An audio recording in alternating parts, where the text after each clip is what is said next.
Good afternoon. Welcome to the April 26th meeting of the Brentwood Rotary Club.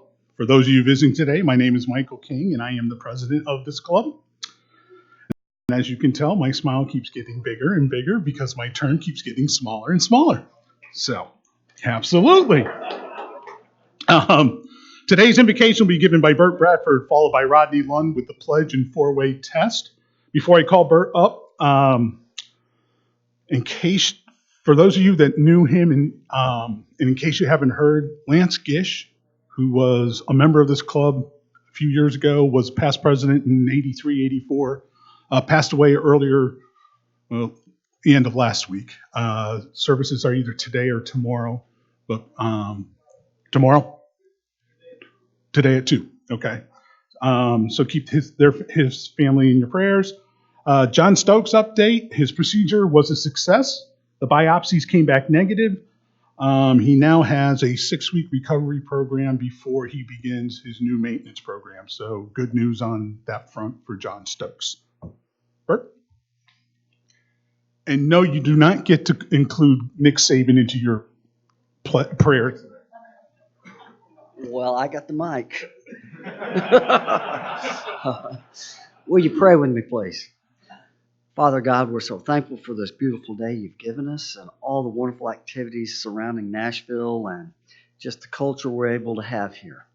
Lord, we're so mindful of the Rotary Club and the benefits and the camaraderie and the fellowships we get to develop here and being part of the community. Lord, right now we do want to mention 2 people, the family of Lance Gish, and be with his family and comfort them as only you know how. And Lord, we again ask for prayers for John Stokes to restore him to as much help as you can help with. And Lord, we again want to thank you for this Friday and the fellowship and the food you have given to us. And Lord, we ask all prayers be to your benefit. For in Jesus' name we do pray. Amen.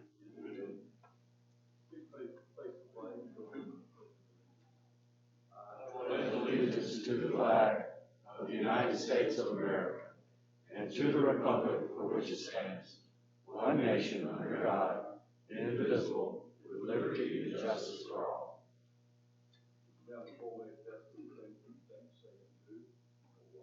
Is it the truth? Is it fair to all concerned? Will it build goodwill and better friendships? Will it be beneficial to all concerned?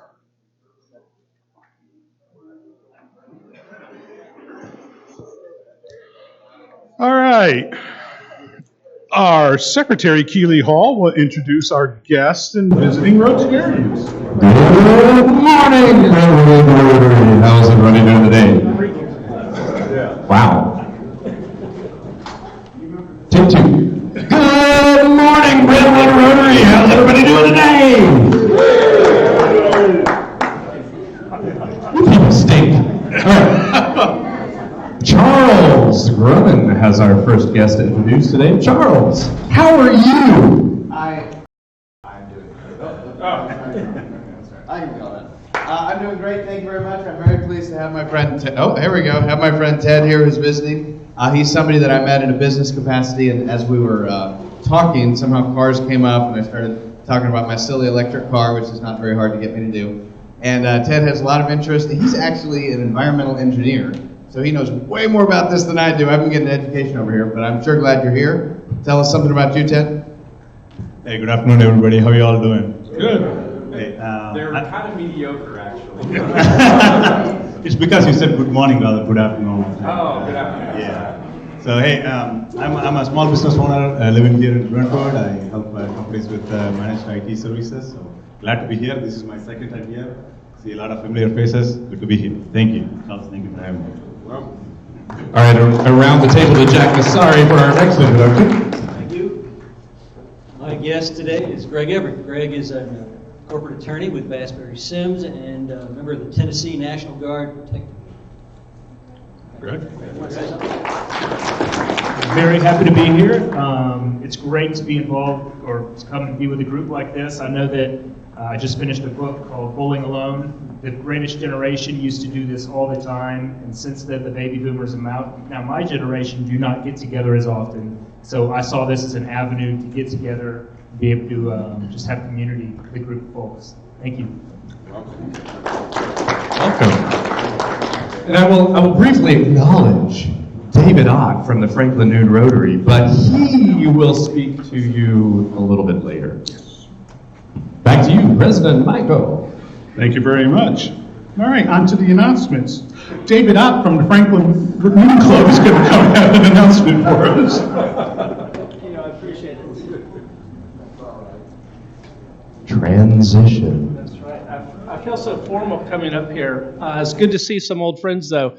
And one of my sidekicks isn't here, or else I'd have flyers to pass around, which makes me think she's going to be here next week. So you may hear this twice. May 16th, 17th, and 18th is our 70th anniversary of our rodeo, which is our largest fundraiser. So, of course, we'd like everybody there, but I have a very specific ask. On Sunday morning, starting at 8:30, we do the final breakdown and load up. And if you see us at that point, we will have started Monday of that week and working multiple hours all week long.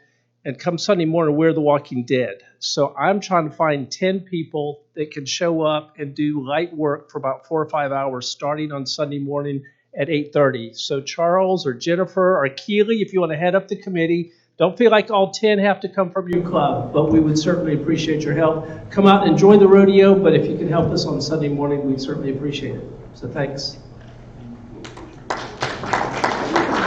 All right. Thank you, David. Okay, a couple other announcements. First, Pancake Day. Pancake Day seemed to be another rousing success for us. Yep. And I want to thank all of the Rotarians and all our volunteers for helping us get through another Saturday, or Friday and Saturday. I especially want to acknowledge the chairs who worked tirelessly to help pull all this off. Rodney Lund, Jane Covington, Julie Porter, Devin McClendon, and Sarah Johnson. They did a great job and need a well-deserved hand. Can't wait to do it again next year, huh, Rodney? Okay. As David mentioned, not only is the rodeo on May 16th, 17th, and 18th, but the district conference is May 17th and 18th.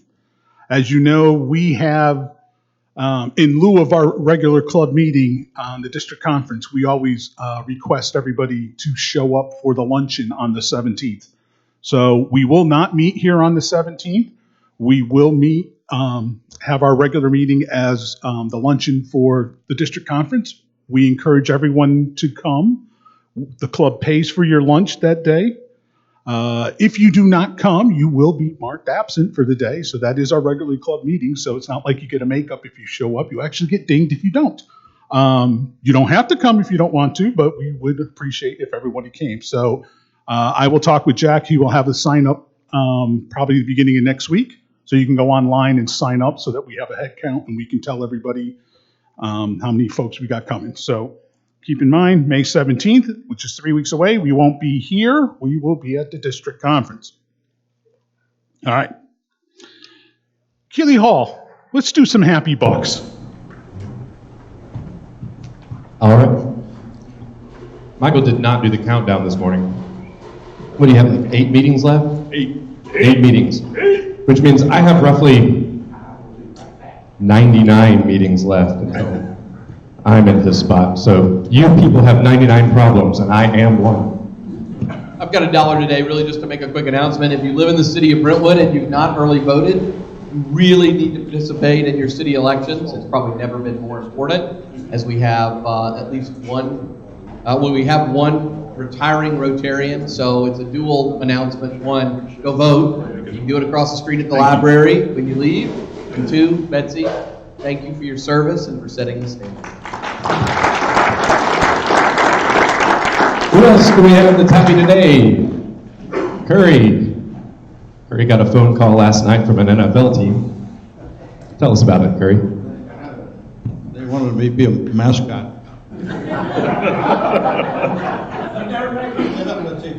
She was just given the Recipients Award for the 54. In fact, I read this in the morning report, what do we call that, morning homepage, and when you listen to the list of things, read the list of things that Betsy has done over the years, I think we should be extremely proud of her for what all she's accomplished, and we hope she stays with us forever. Charles is next up. Well, at least for the next 3 years, because she is going to be president. My son got his driver's permit on Tuesday, so I'm grateful to still be alive. Yeah. Yeah, exactly. You will be if you're on the same road with him. He almost killed us immediately. But maybe the most fun thing about that was in preparing for this, I got on the website of the DMV to figure out, where you go and when you need to be there, so on and so forth. And I was reading the reviews, and I saw a review from our own Kip Dotson, who reviewed the DMV, complaining that while he showed up there promptly at 8 o'clock, he was very disappointed that the doors were not open. Kip, the DMV opens at 8:30.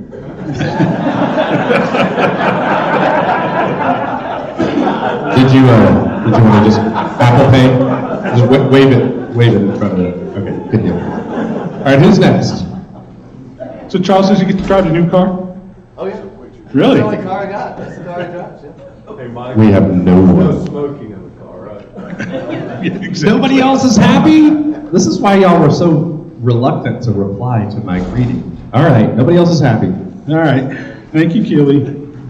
I do need to make an announcement. Gil Walker just pointed out to me, Lori Reed's father had a stroke last week up in Illinois.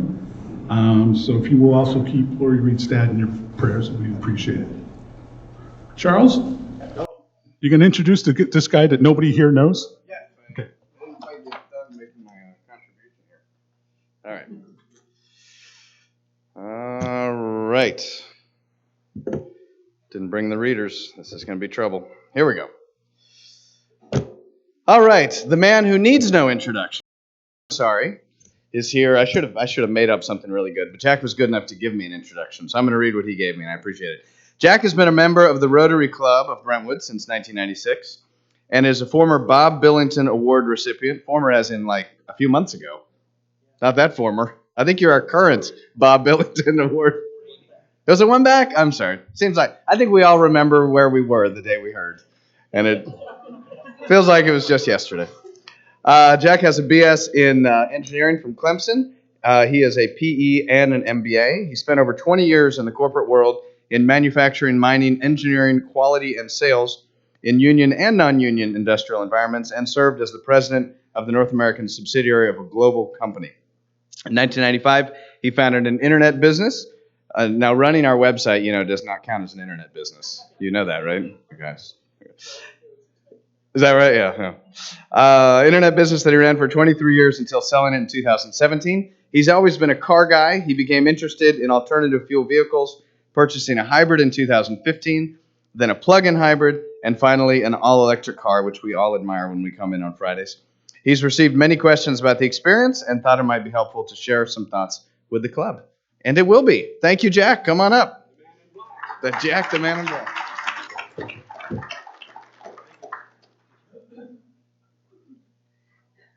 So I named this talk, Is the Future Here Today? By a show of hands, how many people think they might be driving an electric car in the near future? Okay, we got about 10% of the audience here who think so. I'm going to tell you differently. You'll absolutely be driving an electric car, and you'll be doing it for some very good reasons, and it'll be sooner than you think. Bloomberg just did a study. They did a study in 2017, and the crossover point where electric car compared to an equivalent gasoline car would be equal. They're called the crossover point, where the two cars are, for the same vehicle, about the same price. It was 9 years away, 2026. In 2018, they did the same study, and it was suddenly 6 years away, 2024. This year, they've done the study, and now they're saying 2023 will be that point where electric car is equal in price, purchase price, to the equivalent gas car. And Volkswagen has recently said that the labor cost to build an electric vehicle is, count them, 30% less than a gasoline vehicle. So what that's going to mean is we're on the road, we're all going to be driving electric cars because it's going to make sense. And I'll tell you the other reasons it's going to make some sense. Before I do that, let's see how do I do this thing here. Good. Anybody see anything wrong with this picture?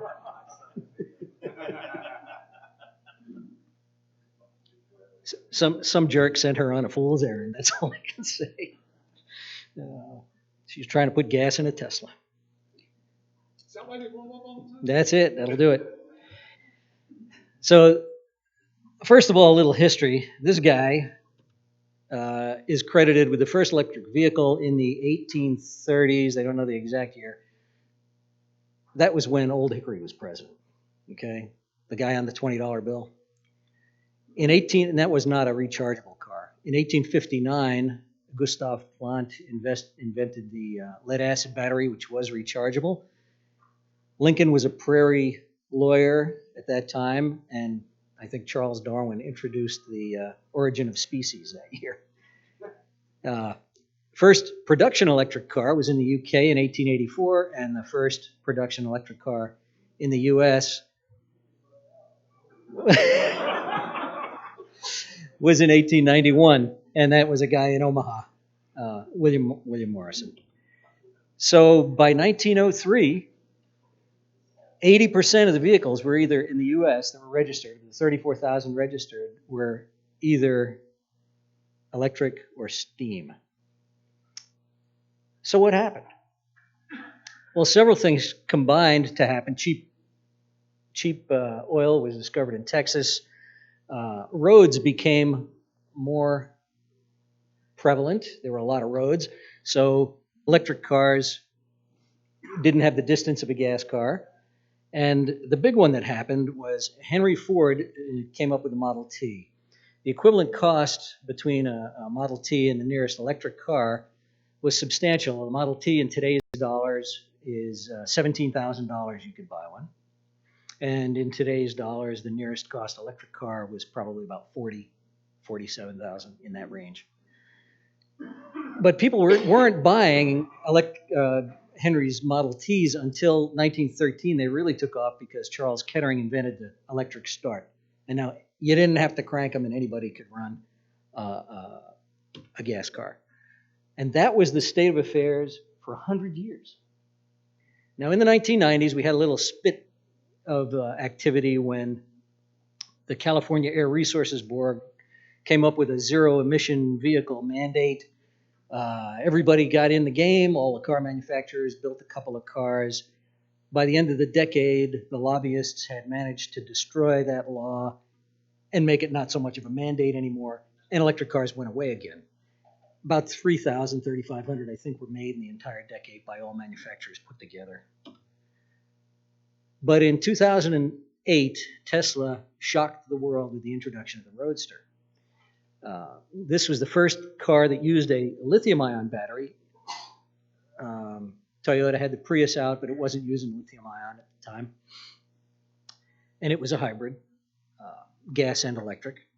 But in 2008, it was the first all-electric vehicle that could go over 200 miles and 0 to 60 in about 4 seconds, shocking the world. They produced several of those, and in 2012, the Model S was introduced, and it was really a game changer. It was the first genuine sedan that it looked pretty cool at the time. They haven't changed it a lot since then, in fact. So it's sort of a timeless design, and the car is amazing. I have a Tesla. I've had one for over a year now, as many of you know. So I'm going to talk a lot about Teslas, but I've also driven an electric Jaguar. It's a wonderful vehicle, and some other electric cars. So there are plenty of other electric cars out there, and we'll talk about some of these, but I know the most about the Tesla, so I'll introduce that probably more than you want to hear it. And in 2015, the Model X came about. That's the one with the gull-wing doors you'll sometimes see. And that's the SUV model. And then in 2017, the Model 3 was introduced. And we do have a club member with a Model 3, and it's a wonderful vehicle. Is it a wonderful vehicle? It's amazing.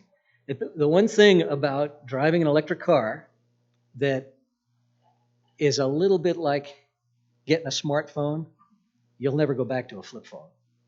And that's the way you feel when you own an electric car. You can't imagine going back to a gasoline car. And when I drive a gas car now, I go, oh, dinosaur, you know. It really is shocking. It changes the way you look at all kinds of things. We'll talk a little bit about that too. So finish up the history. This is what global sales looked like 2011 all the way to 2018. 2 million vehicles worldwide in 2018, more than half of them in China. And this year they're predicting 5.5 million electric vehicles will be sold. And we're not talking plug-in electrics. This is all electric vehicles. So why should you buy an electric vehicle? Why do I say you all will buy an electric vehicle? Besides the cost factor, which is going to be a game changer. There are 4 reasons, and if you'll notice, one of them is not the environment. There are people who will buy an electric car because they want to help the environment. There are articles out that say, well, it's not that environmentally friendly anyway because of this and that and the other. The reality is that's not why you're going to buy one. Most people kind of don't care.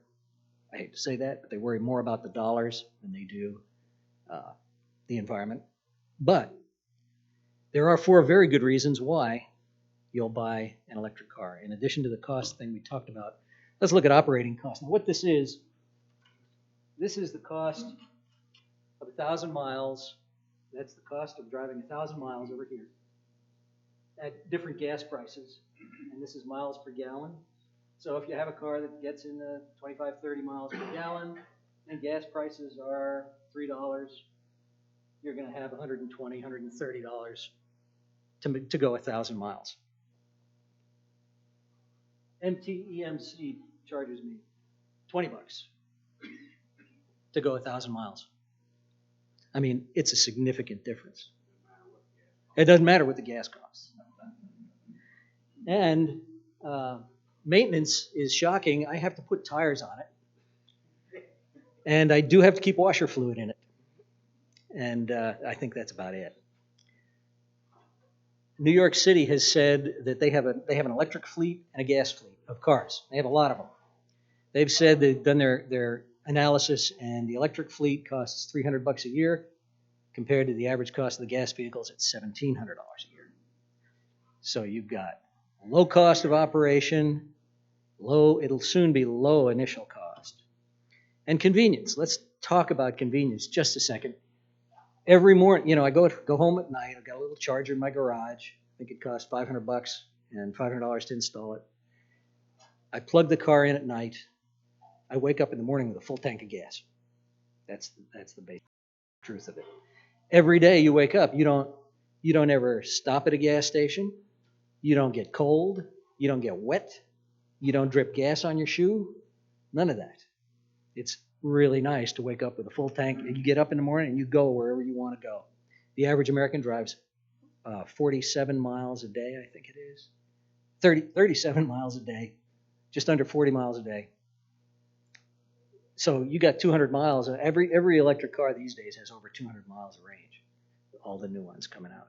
I think the Jag goes 234. That's enough. It's 6 times your daily usage.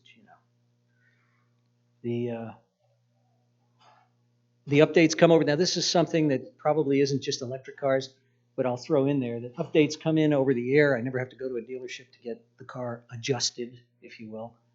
And it always stays current. I got an update the other day, and it changed the whole way my autopilot worked, even better. Autopilot is one of those things. I think Cadillac actually has one of the best autopilots out there. And this car, Elon Musk swears up and down that soon he's going to be able to drive without driver input. I don't know about that. We'll see how he does. His predictions tend to be a little ambitious. But the other neat thing is my car has a summon thing, which you have an app or a little key fob, but I can use either this or the app to make my car come to me, which is real handy if I park and then it rains and there's a puddle. I just drive the car out of the puddle, get in, and drive away. So safety is a big deal. These cars are amazingly safe. The Model X, the SUV, scored 100 on the NHTSA's safety test. It broke the scale. It scored 103. So I guess they got to redo it. This is interesting because when Tesla gets statistics all the time from all of their cars, and they have determined that about just under 3 million miles between accidents with people driving on autopilot. It's just under 2 million miles, or over, so 1.5 million miles, just over 1.5 million miles between accidents off of autopilot. And the NHTSA says it's about 500,000 miles for a regular car. So that's the between accidents. So they're very safe. One of the reasons, by the way, is speed and braking. They have excellent speed and braking. And you know, have you ever stomped on the gas because you got to get out of your own way in a bad situation? Well, these cars, you say go and you better back off because they're gone. I mean, it's astonishing. It really is. And this is, to give you an idea, so those are my 4 reasons, you know, cost, convenience, safety, and speed. And the speed is, I call it otherworldly. I had a kid in the back, family, wanted to take a ride in the Tesla, and I got on a straightaway and punched it, and from the back seat I hear, I feel like I'm in a time machine. You do. So what about trips? I get asked a lot about trips. This is an area where a Tesla has a little bit of an edge over a lot of people. Most electric vehicles, like I say, 200 miles, you've got no problem. You can use them all day long, every day, and you can go on trips with them. Tesla went out of the way to build a supercharger network. They have 13,000 superchargers around the country. And when I get in my car, I think I have another slide on that. Let's see. I get in my car and I put in my destination, whatever it is. And if it's more than the range in the car, it pops up with these little messages and says, well, to get where you want to go, you need to stop here for 10 minutes and there for 20 minutes, whatever. And it comes out with a whole mapped out thing over there on the left and tells you where you're going to stop and how long it's going to take. I drive back and forth to South Carolina. We have a place down there. 5 times I've done it already in the last year. It's 550 miles. It takes me about 10 hours. And in that 10 hours, it adds about 15 minutes to the trip in charging. The car tells me I have to stop in Atlanta, so I stop in Atlanta. It says, you're going to be here for 40 minutes. I'll get out, and these supercharger locations are always in very nice places. They'll be in a mall or, or a Dunkin' Donuts. And then, and so you'll get out and you'll walk around. You might have lunch, go to the restroom, stretch your legs a little bit. All of a sudden, your car texts you and says, "Hey, I'm ready. Where are you?" It's pretty nifty. So you go down, you get in the car, and boom, you're on your way to the next charger location. And as I said, the Cadillac does autopilot as well as this car, but I cannot tell you how nice it makes a long trip. The car stays in the lane, and if the guy in front of me slows down, pops up with a little message that says, "Don't you think you ought to pass this guy?" And you say, "Okay." The car passes him, speeds back up. After a little while, it says, "Don't you think you'd like to get back in your lane?" Say, "Oh, okay." And it goes right back in the lane, and off you go. So you arrive at your destination fresh. You're not tired, because the 2 things that make you tired driving are watching your speed and staying in your lane. It does them both. It's pretty neat. So when you get to your destination, what do you do about a charger there? If you don't have a charger in your garage, this is our area right here. There are probably more of those. I did this about a month ago. That's an app called PlugShare. You just pop it up.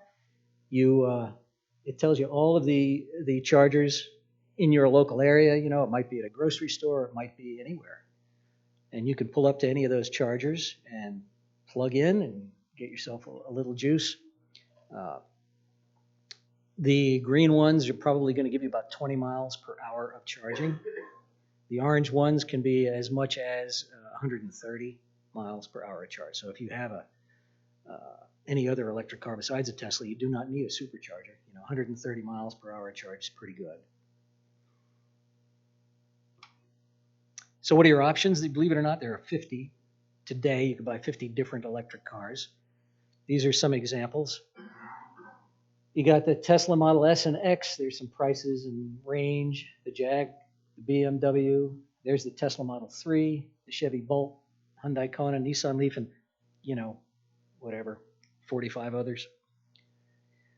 And tomorrow, coming soon, we're talking about hundreds of different models to choose from. I mean, GM says 20, Ford says 40 by 2025, Hyundai says 44 different cars by 2025.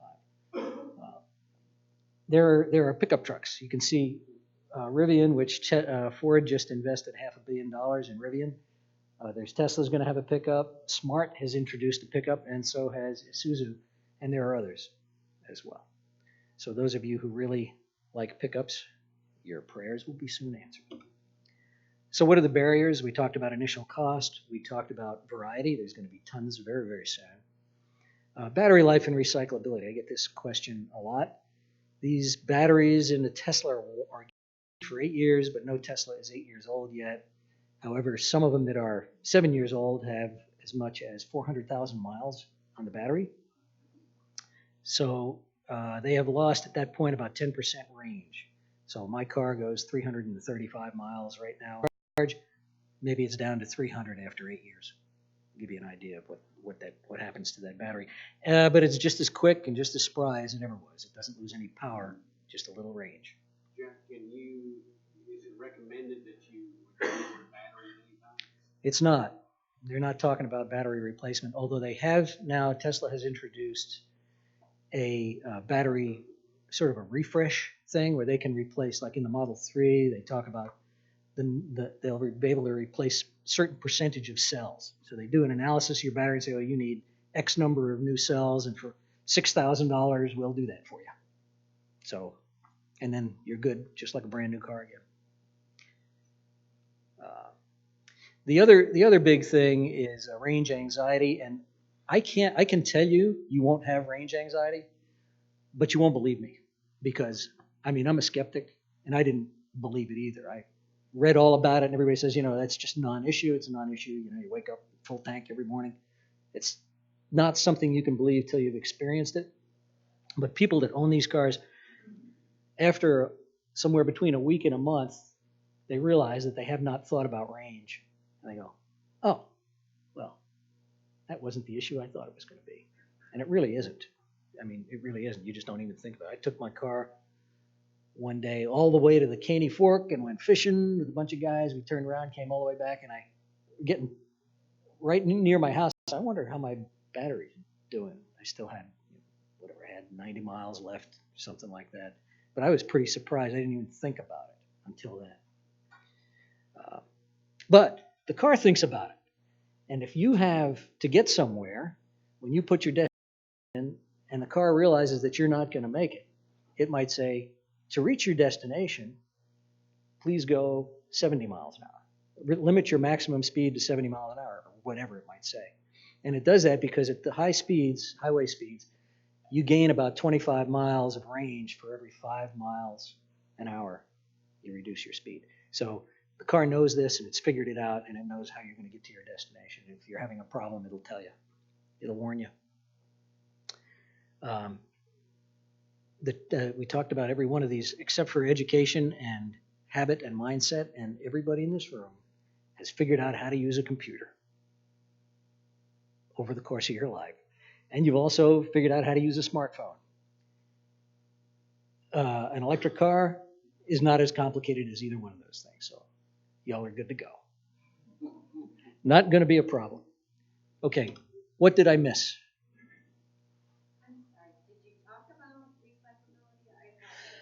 I didn't talk about recyclability, but I will. Batteries can be recycled, but a lot of them will be reused before they'll ever be recycled. Like for example, you can take a Tesla battery and turn it into a Tesla Powerwall and put it in your garage and hang it on the wall, well, with some modifications. And then it becomes like a generator in your house. So the grid, I did an analysis, and in my house, I have a little house here in Berry Farms, and if I put 3 Tesla Powerwalls on my garage wall and let MTMC charge those up, I can run a week without them. So it acts, and that includes running my house, my air conditioner, and my car for a week. So that gives you an idea of what these things are capable of. And you can use a used battery for that purpose. And they can be refreshed. So they can, and no, they don't end up in a landfill, almost not at all. And there are companies now that are developing technology to recycle batteries because there's a lot of valuable materials in them. So one of the things you'll read, there's an article out that talks about how in Germany, they did an analysis, and an electric car is an equal environmental impact to a gas car, to a diesel. That's what they said. It isn't actually, I mean, yeah, it's fine. The way they did the analysis, that's true. They put the battery life at 10 years. Well, it isn't 10 years. It can be recycled after that. It can be reused after that. And they just said, okay, all of this mining and energy that went into creating this battery gets thrown in the landfill in 10 years. That's the way they did their analysis. So, you know, it's not really going to happen that way. Yes? This may actually be a Curry question, but the reason we buy new cars is new models, and my car keeps breaking down. If they're not breaking down, not a lot of need to replace them. How do the car dealers feel about electric cars? How do the car dealers feel about electric cars, Gary? Well, when you go electric to a degree,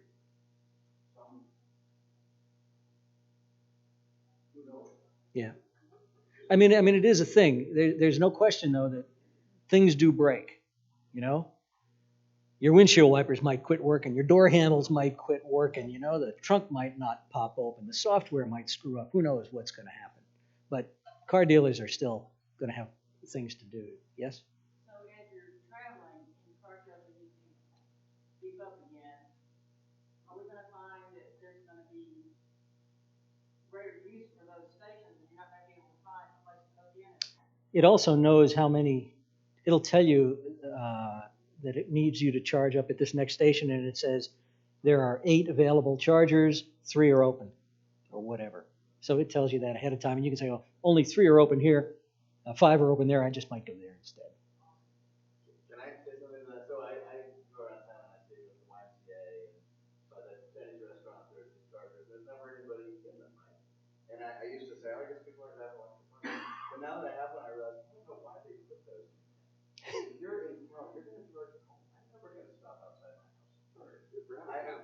Yes, I only need them. It's interesting, the ones When at I'm the on the municipal internet. center are people that are probably commuting one way or the other, and they don't want to charge themselves at home, because that's free. Exactly. It's free at the library. Yeah, but you know, it's really not a big cost for the municipal center or the library. It's cheap, so, you know. Yes, sir. Slightly different approach.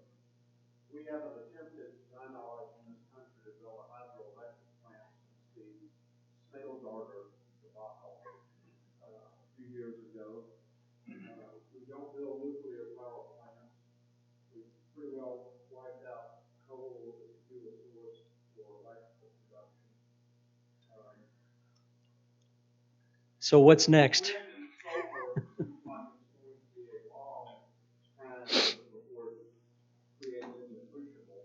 Portion of our energy needs. If you put 10 million of these cars on the road, with our infrastructure for power already sort of at a minimum today, where's the juice coming from? Yeah, it's going to come from these power plants, and it's also going to come from solar. Elon Musk's vision, okay, for you, is that you'll have solar tiles that look just like roof tiles on your roof, and they'll charge a couple of 3 power walls in your garage, and that'll run your life. And you can unplug from the grid, because that's all you're going to need.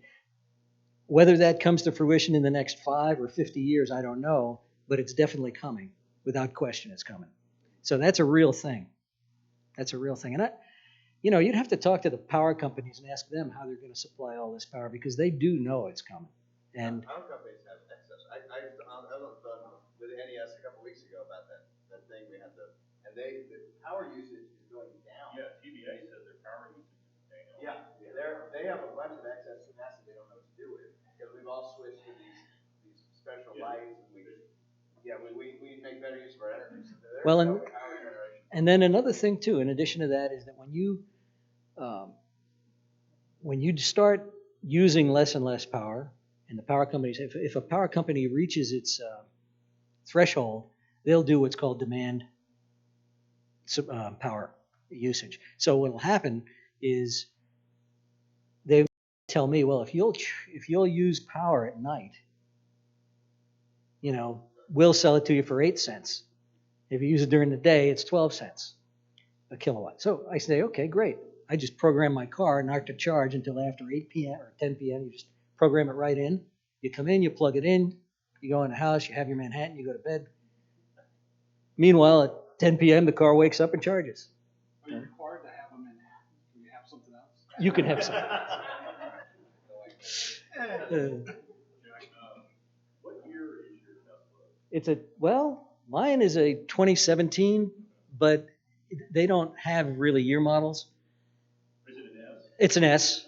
They change all the time, and it's constantly updated because the software is the main component of the car. So it gets those over-the-air updates about 2-3 times a year. Well, so my question about just long-term, cost of ownership. You're not in your thing there. You didn't say anything about repairs, like battery replacements. Yeah. I'm just curious if someone, if you said you only had yours a year, you probably haven't had any major repairs. Let's see, my mirror wouldn't fold in properly, so you just put it in your app. You have an app. You tell them what the problem is. They'll schedule it and they'll take care of it. They'll either come to you or you can go to them, one way or the other. What is your opinion of long-term liability of Tesla versus the car companies that have been building millions of cars a year when they actually get into the major mass production of electric vehicles?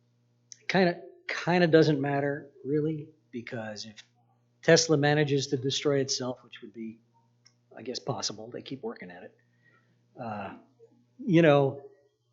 I think that Elon Musk will be happy because he will have done the thing that needs doing, which is creating an environment where electric cars are now a possibility. And Someone said that's been his goal. that's always been his goal, yeah. Bob? Well, they last a really, really long time. And one of the things is they don't wear out when you punch it, I mean, my little XLR, I would hit the gas and would roar and go, and boy, that was fun. But I knew that I was taking a little bit of life off that motor every time I did that. And that's just not the case with this thing. You can punch it everywhere you go, many times as you want.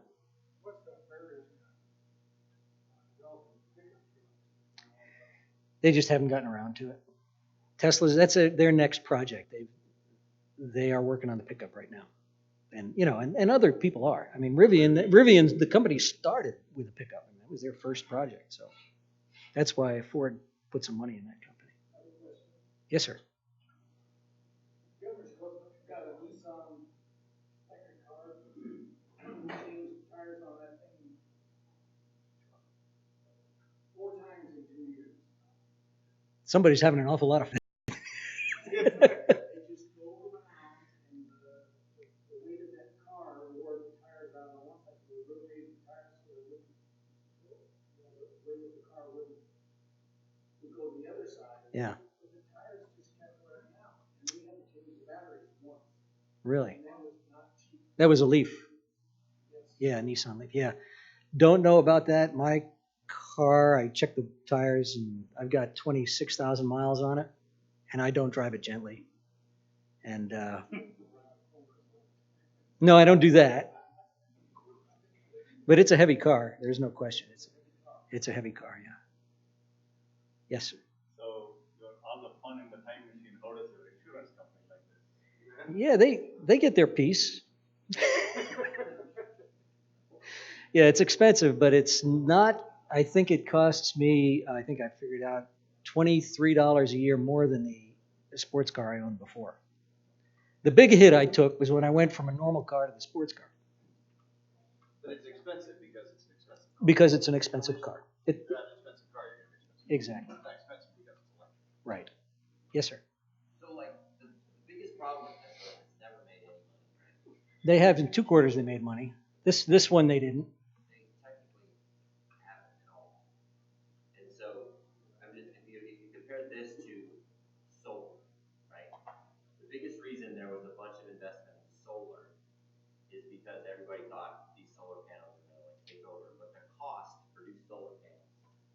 never economically produced more value than what it costs. Well, I would say the jury's out on Tesla. They're not dead yet. I'm not trying. I'm just trying to like make the discussion. Yeah. The key thing is Tesla's never made money. It's been heavily subsidized by the government. No, that's not true. They borrowed by the people who buy Teslas are subsidized by the government in the form of rebates, tax rebates, and Tesla borrowed from the government a loan and paid it back 9 years early. So they're not being subsidized by the government. Somebody gets a tax credit for buying a Tesla that's gone right out of the general fund. That's right. Absolutely. So the government subsidizes taxpayers. The government. Those credits have gone away. Those credits have gone away. Tesla has been cut in half already. So my only point is that I think that the teeter-totter, to add to what you're saying, is it's an economic viability of whether it can be profitable. Right. Like and I'm cheering for profitability. Yep. Me too. And it's like because it will go the same route as a solar panel. Yeah. Solar panels aren't like predominantly everywhere because they still cost more than they generate. That's right. I don't think that's true. If you look at the cost of solar panels, they're crap. Like it's insane how much cheaper they are than they were 4 or 5 years ago. And all those solar companies have failed just because they can't sell. It's a big thing. Same thing with cars. Electric cars are still more expensive, or maybe they've reached parity if you buy a premium car. You cannot buy like a Honda Accord level car at the same price. But if you look at the components, especially like the battery and all that stuff, the cost is coming down so fast. You're right, but it still has lines. No, it's not there. You're for a cheaper car, it's not there. They say that crossover point is 2023. Yeah. So that's going to be that long. I think that's the balance. That's what we don't know. That equation. I'm not saying it's better. Mm-hmm. Well, the cost of energy for solar has gone down in that business. So he's made a lot of money in that area. But the actual problem is the ability to set the systems up and actually get them to function. That's a mess. But in the car industry, isn't the hybrids going to be the first wave that comes in heavy? They say it's interesting. I thought so too, but most car manufacturers will tell you. In fact, the CEO of Mercedes just came out the other day, and I've heard GM say the same thing. Hybrids are not the way forward. They just aren't. That's just not the case. Nathan, did you have a question? No, I'll go fast. I do have one other question. Yes, sir. Is there a projection of what your car is worth at year 8? Not really. There are only a few that are 8 years old, or they're 7 years old, and those cars are keeping their value remarkably well. So at year 8, you have to do what with your car? Nothing. Keep driving it. You keep driving it until that's what the highest resale value of the car. Yeah, they have a very high resale value. So that was the question. Yeah. What's your value of your car at year 8? Yeah. Projected. Anybody else? One more. What is the warranty of the motor, drivetrain, nitrogen components on a Tesla compared to say a G model? What is the what? The warranty. The warranty. Yeah. Actually, no. There's no drivetrain. There is no drivetrain, so they're not worried about it. And neither should you be. It doesn't have an axle or a gearbox or anything. I mean, it has a one-speed transmission that's built into the electric motor. So it's all Is the one electric thing. motor, is there a warranty on the electric motor? They've tested them for 1 million miles. I'm sure there is. There must be. That's some warranty. I don't know what it is. Yes, sir. You actually left out one factor, and that's the fun factor. Come take a ride with me. Flying in an airplane is absolutely the most fun you can have when you come. Thank you. Good job. Hang on a sec, Jack. All right, so the moral of Jack's story is don't be an ass, switch from gas. Jack. I had something that was going to rhyme with electric, but I didn't think that would be appropriate. Accept this as a token of appreciation for telling us about the future. People just got that? about the future of electric. I might even be interested now. So, thank you very much, Jack. Okay, so if you would, help us put back the tables and chairs as always. Remember this, May 17th, the, what we call that thing, district conference and meeting there. If there's nothing else for the good of Rotary. Oh, yes, Susie. Oh, community grant forms must be in now. So if you've got somebody that you want to nominate for the community grant, please get the form to Susie. Yes. Bring your signs to Keeley. Vote. Vote. Voting at the library. Vote, vote, vote. Nothing else for the good of Rotary. We are adjourned.